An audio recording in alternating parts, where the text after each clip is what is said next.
So we're talking about the spiritual problem of modern man, and this is from volume 10.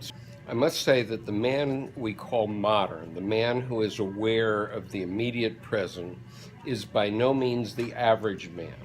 He is rather the man who stands upon a peak, or at the very edge of the world, the abyss of the future before him.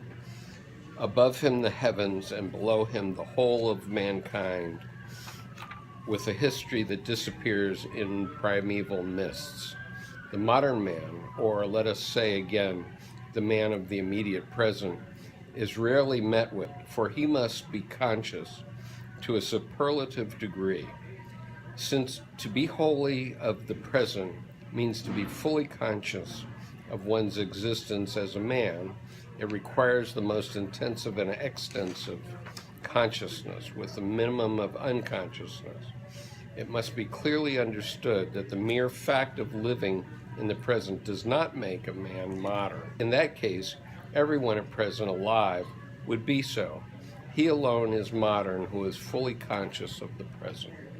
The man who has attained consciousness of the present is solitary. The modern man has at all times been so.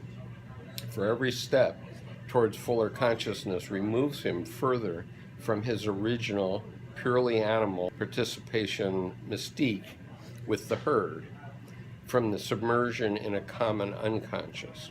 Every step forward means tearing oneself loose from the maternal womb of unconsciousness in which the mass of men dwells. Even in a civilized community, the people who form, psychologically speaking, the lowest stratum live in a state of unconsciousness, little different from that of the primitives. Those of the succeeding strata live on a level of consciousness which corresponds to the beginnings of human culture, while those of the highest stratum have a consciousness that reflects the life of the last few centuries. Only the man who is modern, in our meaning of the term, really lives in the present. He alone has a present-day consciousness, and he alone finds that the ways of life on those earlier levels have become to pall upon him. The values and strivings of those past worlds no longer interest him save from the historical standpoint.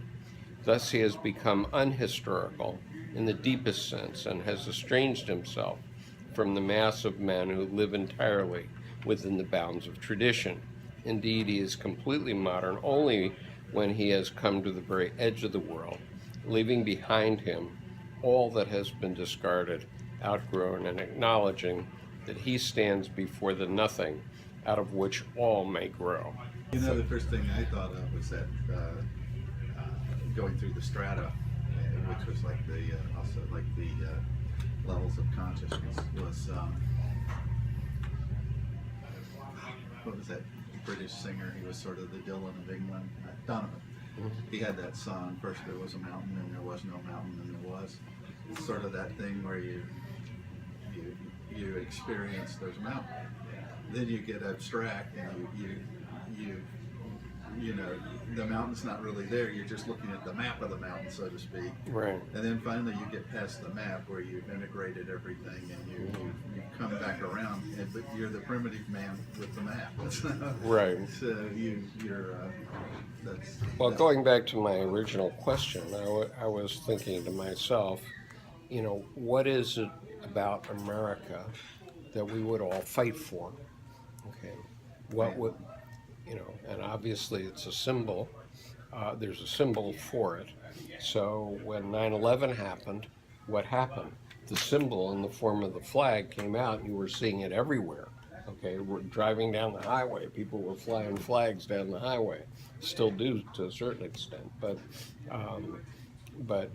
that was a symbol of the container. Okay, but the container gets old, especially for somebody like me who's seen the U.S. from the other side, and I say, wow, we're not really that pretty after all, you know.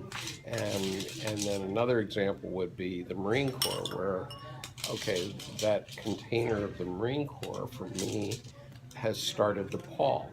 Okay, I see the benefit of it. I see the benefit of that container and of being a Marine, and certainly if I were in battle, I would want to have Marines around me.